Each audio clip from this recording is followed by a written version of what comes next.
Well, let's start the presentation.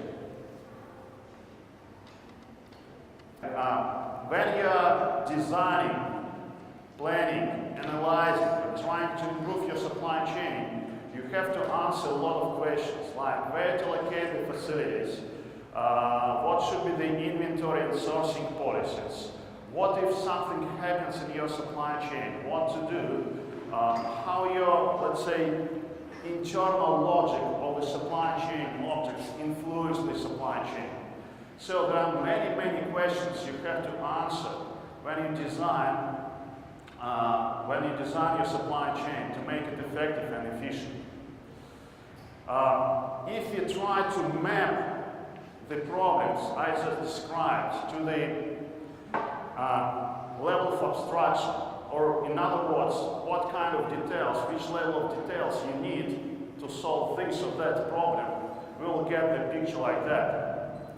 Let's say this is a picture like that. So let's say we have the information about the locations, so we represent our supply chain as a set of flows. We assume that all the dependencies inside our supply chain are linear and the behavior is continuous. So then, this level of details allow us to address problems like greenfield analysis, network optimization, which is about where to locate the facilities and what will be the product flows between the facilities. Do master planning in the case you use periods in your analytical model, then you can estimate how much inventory, let's say, you will have at the beginning of the period, how much inventory you will have at the end of the period, and how much, let's say, goods you will just receive within this period and send within this period. But also we have to understand that in analytical model, we assume that period just have like the beginning and the end, and actually nothing happens in between. Then, if we add more details into our consideration, like time and dynamics, we considering processes, network level processes in our supply chain. We take into account things like randomness, resources, logic, or logic means how your actually supply chain operates. Then you may address more problems. You may design how your transportation should work within your supply chain. You certainly may measure everything which is related to time, like capacity, service level. For example, as to risk, in the most cases, risk is always associated with the randomness and time. Yeah, please correct me if I'm mistaken, there are experts here in this particular area. Yeah. So we can do some fleet size optimization with more precise level of analysis. We can do things like bullwhip effect analysis, because you see now many companies just don't do this because there is no any tool which would allow you to estimate bullwhip in your system. Because of analytical models, they don't take into account time, and if you don't take into account time, then you can't see if there is any bullwhip effect into your system. If the batches, let's say, you use, if these batches may be the reason for this. Then, if you even want to go deeper into your analysis, you may just try to understand how the inside of your supply chain objects influence the outside. Or in other words, let's say how your manufacturing production rules influence the supply chain level. So how, let's say, your production scheduling may influence your supply chain, your inventory, and so on. So basically, the more details you are adding to a model, then the more problems you may address. And if you try to represent the number of the problems which can be addressed at different levels of abstraction, we'll get the picture like that. It means that, again, we may just address some problems with the analytical methods. Certainly, those methods requires quite significant abstraction from just the low level details. And then the more details we take into account, the more problems we may address. This is, well, if we just consider an analogy with from other markets, let's say Germany Sony is a leading automotive market. So, and let's say when you design a car, yeah, you will just consider like, okay, this car should have like this type of cabin, and it should have like 3 seats. Probably it should have engine, maybe not, depending on what you want to do with this car. So, and let's say 4 wheels. And this is like the high abstraction. Then you go down and say, okay, I'm actually thinking that we should have not just engine, but there should be like a petrol engine, so it should consume, it should consume that number of liters per 100 kilometers. It will have, I don't know, 100 horses, or better to say 500, let's say, horses inside. Then our tram should be the size like that. So the seats should have like leather, some controls, so on. Then you go even deeper. So you're trying to understand how your engine actually works inside. So let's say how many cylinders you are going to have there. So how many power should be generated by generator, and so on and so on. So, and again, the deeper you are going in your analysis, again, the more problems you finally are able to address.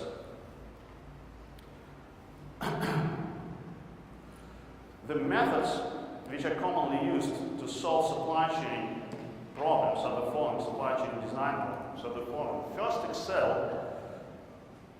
Yeah, it allows you to address some simple supply chain problems, but the most often used tools are analytical optimization solvers and dynamic simulation modeling.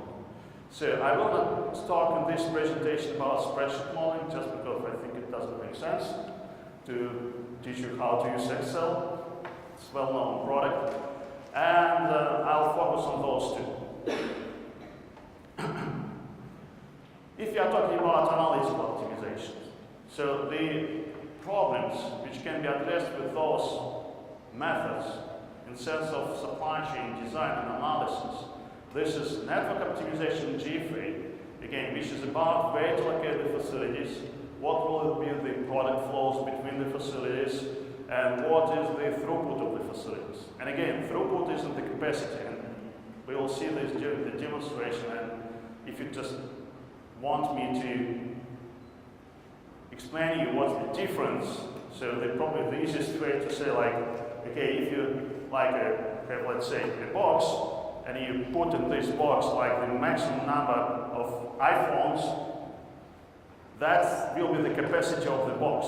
If you have like a pipe and you just throw inside this pipe the iPhones, and the only thing you know how many iPhones you throw in this pipe within a minute, this is the throughput. You have no idea how many iPhones are already inside this pipe.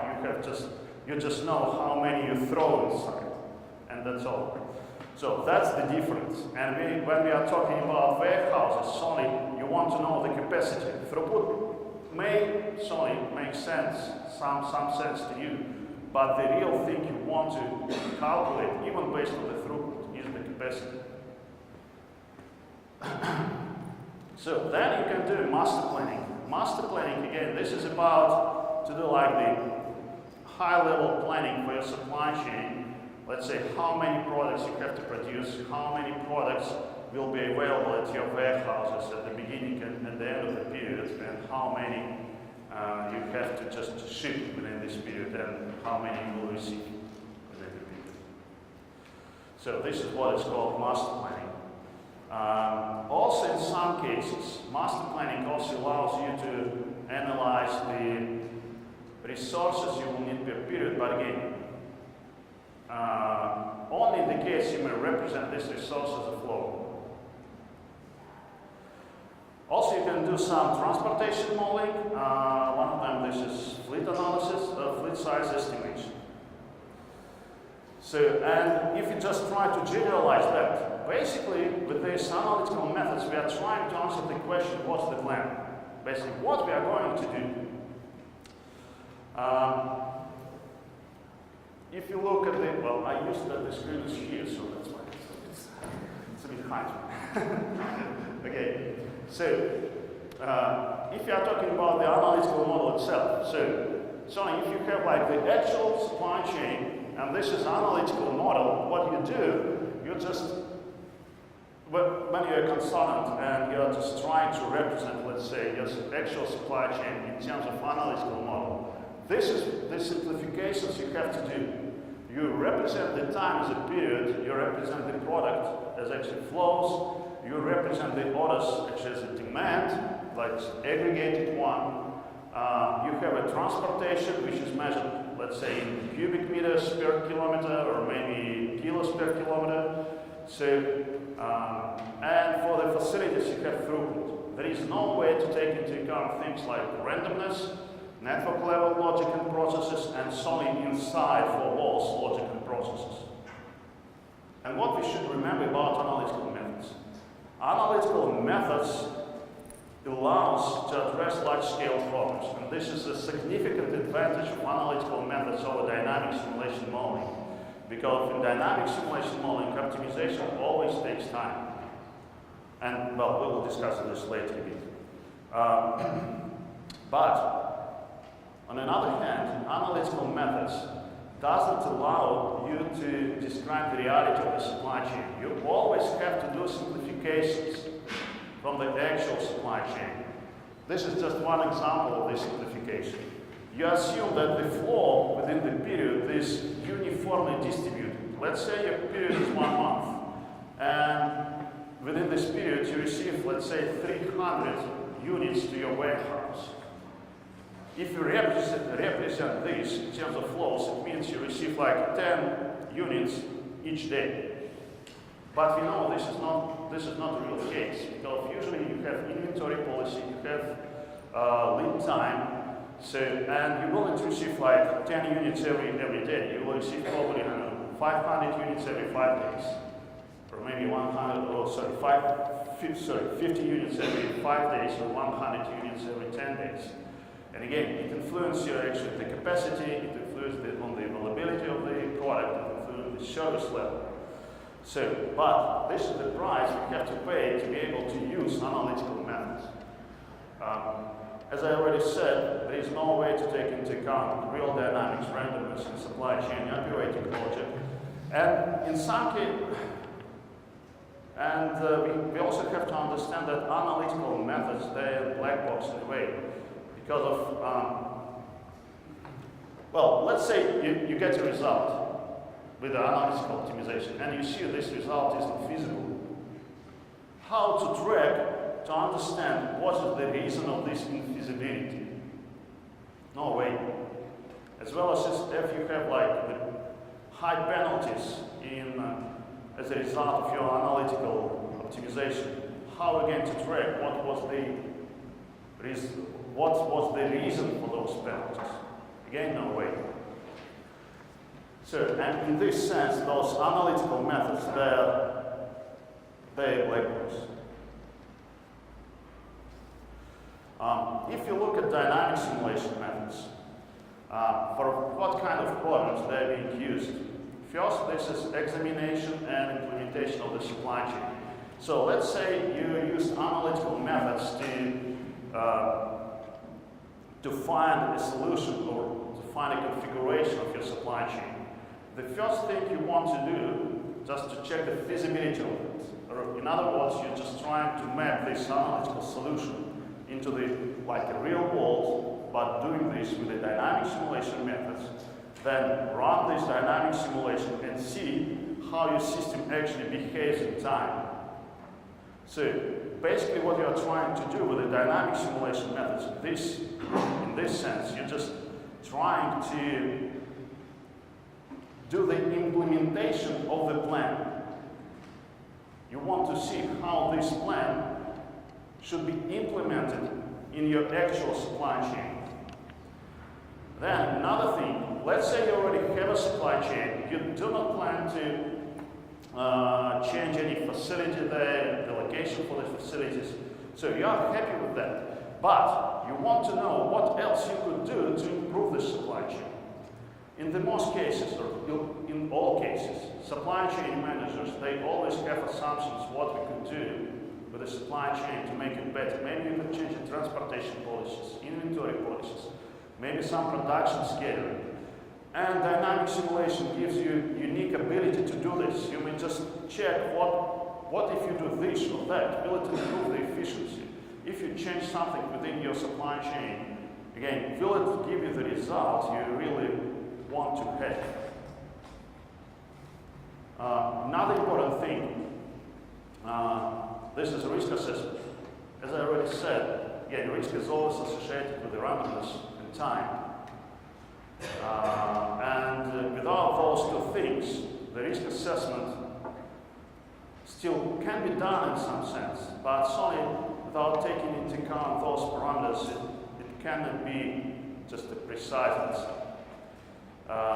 Because let's say you're considering like the strikes in your factory, you're considering maybe some disruption events in your supply chain. Let's say maybe how your supply chain will react to introduction of new product, all those things.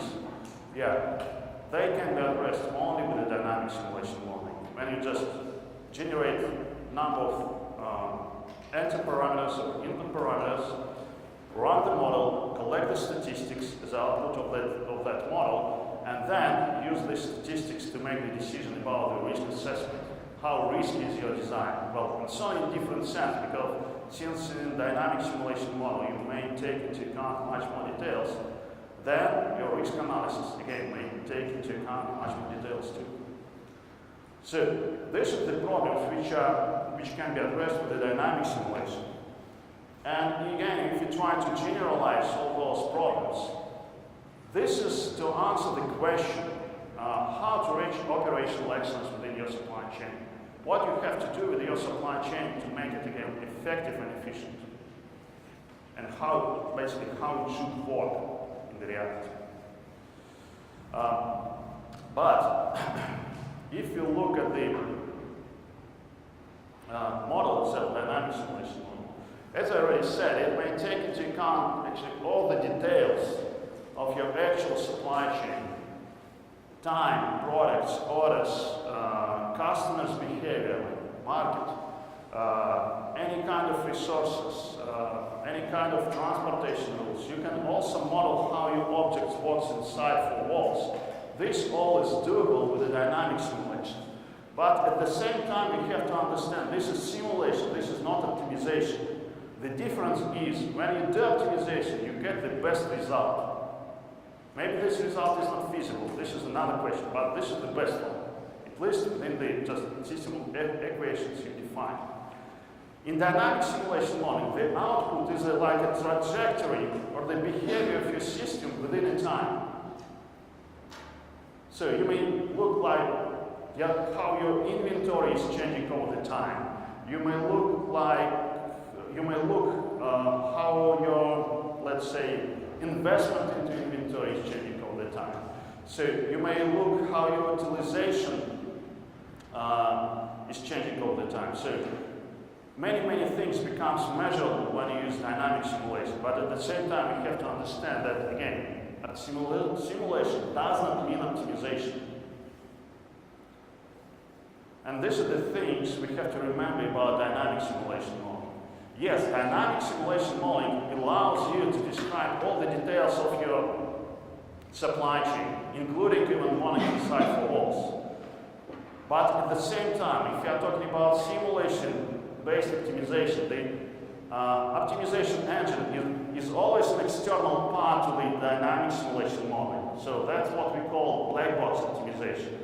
This optimization engine just measures the output of the model, generates another set of parameters, and feed them to the model. So in this way, the optimization engine works like in the loop with the dynamic simulation model. The optimization engine does not know anything about the structure of the dynamic simulation model. So that's the difference, and that's why dynamic simulation-based optimization always takes time, and it only may address, it cannot be addressed the problem of the same scale as the analytical methods. And that's why there is actually a perfect combination between those methods.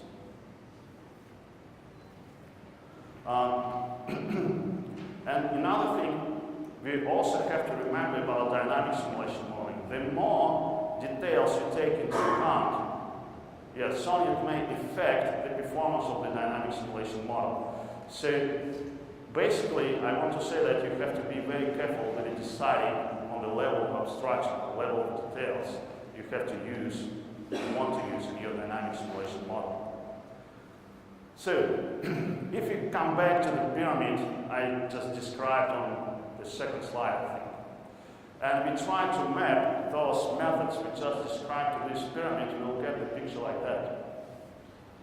The analytical methods, they are on the top of this pyramid. Again, because of to be able to map your problem to these analytical methods, you always have to do simplifications. And there is some level of details with which you cannot map this supply chain problem to the analytical methods. And you have to use dynamic simulation to solve the problem. And in this case, again, we have like a perfect fit between the analytical methods and dynamic simulation methods. Because again, the analytical methods, they allow you to address large-scale problems, while dynamic simulation methods allows you to take into account the details which cannot be addressed or cannot be just taken into account with the analytical methods. Another interesting thing about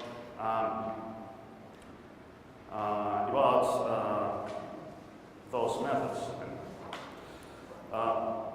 We all know that the only way to be ahead of your competitors, or just to be competitive, is a continuous innovations. You always have to improve something in your business as well as in supply chains to be competitive. And this is let's say, confirmation from Gartner research. This is what they're saying about that. And my question to you, if you look at the pyramid I just described before, what do you think? At which level you have the most of opportunities for innovations and improvements? What do you think? Anybody wants to answer? We are between universities, so he asks, we should something. Okay. Again, if you come back to this pyramid and try to show here the number of innovations at different levels, we actually will have the picture very similar to that one. Again, because of the more details you may take into account, the more problems you may solve, right? And then, the more innovations you may introduce at different levels. Yeah, there is a question, let's say, of the size of those innovations, certainly. Because maybe here, that's at the bottom of this pyramid, maybe this is just small steps, but finally, let's say 10 steps may become a quite big innovation. We may just think about iPhone, yeah, and other smartphones which were at the market, which were available when just iPhone came up. So, there were not too many actually things which makes iPhone different from other phones of the market. But finally, it was a disruption. Because of those small things, like a touchable interface, finger interface, and some like browsing, just was a key feature for users to decide to switch from the iPhones or from the smartphones they were using before to an iPhone. So we never know where there is this disruption innovation, what it can be. Should it be really like a big one, or it's maybe just a small thing, but which is much more convenient for everybody.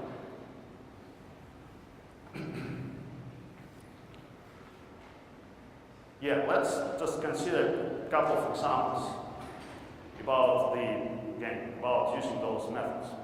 Let's say this is the level of details we have, like the aggregated demand, we have the transportation cost, and the result we want to get is the areas where we want to put our distribution centers. So the question to you, which method, like analytical or dynamic simulation, you would use in this case? Come on! Central gravity. Yeah, exactly. So, or in other words, this is G-free. Correct. If you have like a possible locations for your warehouses, like a number of them, you have a real roads or real routes, so you have some throughputs for the sites, like restrictions maybe, and you want to find throughputs for other sites. So what you want to get is an output like configurations of the supply chain ranked by cost. So which method to use? Not yet. Not yet. So this is analytical methods. For example, you may use a simplex solver to solve this problem. Because you don't have time here, right? You have the locations, railroads, and throughput, nothing else. Oh, sorry, also aggregated demand and transportation cost. It definitely can be solved with analytical methods. Next example. Now you want also to edit site capacity, inventory policies, and sourcing. And again, you want to find the configuration of your supply chain ranked by, let's say, service level. What you would do in this case? Okay. Actually, you'll use both. Analytical optimization to get like a set of possibly good solutions. And then you do dynamic simulation with those scenarios to find the best one and feasible one. Another example, budgeting. Let's say you have a product flows, transportation cost, processing cost for the flows, you have a labor and facilities cost. So, and you want to estimate budget. Any idea what we could use for that? Well, it's not a problem if you're mistaken. Guys, so it's completely okay. Well, actually you may use it in Excel for that.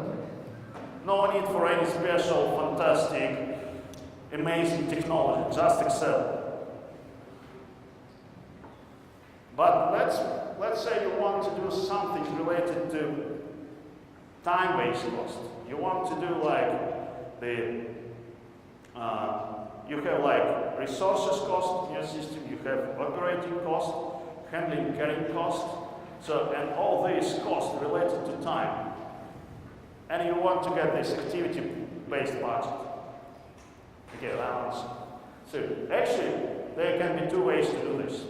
You can do analytical methods to solve this problem, again, simplex, and can do dynamic simulation. Certainly, dynamic simulation may take into account more things, but if you can represent some of those or all of those things as a flows per period, then you still can use analytical methods.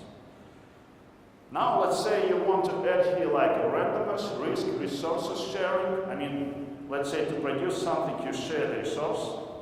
Or let's say you want to produce many products on one line and you want what you want to get, like a budgeting risk assessment. How risky is your budget? Then you will use dynamic simulation for that, obviously, because again, you have the time, you have randomness, and no way to address those problems with the things with analytical methods. Omnichannel, basically all, they can be quite complex, but the simplest way to explain that, like you have the goods at various warehouses, let's say the companies like Nike, Adidas, Reebok, and so on. So they may have just retail stores over the city, and when you do the online order, then they have to deliver all the goods to just one point and deliver you the package. So basically they just get the products from different, let's say, sources, from their retail stores, and then ship them. And at the same time, they may share the resources at the warehouse between, like, it's not actually a warehouse, this is like a retail store, and at the same time this is warehouse. They also share the resources between the retail store and warehouse. So, let's say the first problem you want to solve, like you want to find the configurations of the supply chain rated by cost. Certainly we use GFA and network optimization for that. We already discussed it in the first example. But to solve this omnichannel problem, you also have to add like insightful loss processing, because you won't take into account this resource sharing problem. So you have to consider things like site capacity, working hours, and many other low-level stuff. So, and basically what you want in this case, in case of supply chain, in case of omnichannel, the most critical thing for you is the service level. Because if you promise your customer to deliver the goods within a day, then you have to organize your processes in the way you would be capable to do this. Then, dynamic simulation. Service level and bullwhip effect. These are the details you have. Again, the supply chain, capacities, randomness, batches, and you want to estimate service level dynamics, how it's changing all the time. A dynamic simulation model. Again, because of you have to take into account time. You can't measure service level bullwhip without time. If you add things like costs and different what-if scenarios, and again want to do the same, again dynamic simulation. Risk assessment or risk analysis. There is like operational risks like demand changing, lead time changes, suppliers reliability, strikes, whatever. And you want to check like the supply chain robustness, maybe in terms of cost, in terms of service level. So many things you may actually measure the output of your model. And again, the only methods to address those problems is a dynamic simulation. Disruption risk. If something significant happens in the world, how it influences your supply chain. Like again, if some terrorism or some other significant changes happen, like political crisis in some countries. So, and again, you want to estimate how robust is your supply chain. The methods you will use, dynamic simulation again. So now we are coming to AnyLogistix idea, and I think you already understand that. Basically, AnyLogistix is a software for supply chain design, analysis, and optimization. It supports both analytical methods and dynamic simulation methods. We use leading analytical solver Simplex from IBM, as well as the leading dynamic simulation engine from AnyLogic. We have very impressive visualization capabilities, which you will just see during the demonstration. Also, what is important, we have some, like you have some functionality out of the box when you just install and run AnyLogistix. But the beauty of integration between AnyLogistix and AnyLogic, this is our second point, is that you may extend any part of your dynamic simulation supply chain model with AnyLogic. So anything, just customer, warehouse, how those sites communicate to each other, and so on. And again, if you look at this pyramid and try to put here the supply chain optimization packages, this is what we will have. The 99% of the supply chain optimization tools are working in this analytical area. Just use analytical methods to solve supply chain problems. And AnyLogistix can be used from like the low level low abstraction level to the high one. So let's say we have a supply chain problem and want just to solve it. So we can do some experiments in the real world trying to solve it, but in the most cases it's not possible. And what you do, you just create the model in AnyLogistix, the model of your supply chain, and you see this is, well, we draw this like exactly the same model as here. Basically, we would like to say that in AnyLogistix you can just count all the details and take into account all the details of the actual supply chain. Then you can do the experiments with this model, find the answer you're looking for, and then deploy it to the real world. It can be investment decision like build something or maybe close something. It depends on what you are trying to answer. You may just, let's say, find an inventory policy you have to use and then put those inventory policies inside SAP or Oracle system. So you may just find a budgeting budget for the, let's say, next year or next years, and then use this budgeting for whatever decisions and so on. As to dynamic simulation modeling capabilities, I already said about that, and this is just illustration to what I already said. So again, in AnyLogistix, the supply chain consists of like customers, which represent basically the market, warehouses, distribution centers, factories, and suppliers. So all those objects communicate to each other by means of rules or policies, let's say. And what you can do with AnyLogic, you may just open any object, extend it in a way, and then plug it back. This is the idea. As to integration with IT infrastructure, AnyLogistix is a Java-based application. So it has a special API which you can use just to connect to the IT infrastructure. But you can also use a database connectivity to do this. So they may just integrate at the database level. Because if you know the database structure, you will just feed those tables from outside, let's say, of the AnyLogistix, and then just use this data in AnyLogistix to run your optimization or dynamic simulation models. Very briefly, how it works. So we have these scenarios in AnyLogistix. Each scenario basically means the supply chain. So scenario describes the supply chain. Then you can do the experiments with those scenarios. It can be like the analytical experiments or the simulation one. So the results of some experiments can be converted to another scenario, and then you may work with this scenario, do other experiments with that. So, and finally, you use all the results for the decision making. Pretty simple.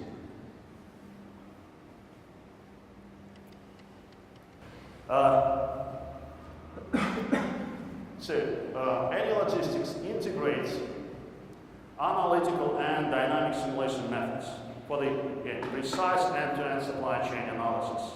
So we have Simplex inside, we have AnyLogic dynamic simulation engine inside, and finally it allows to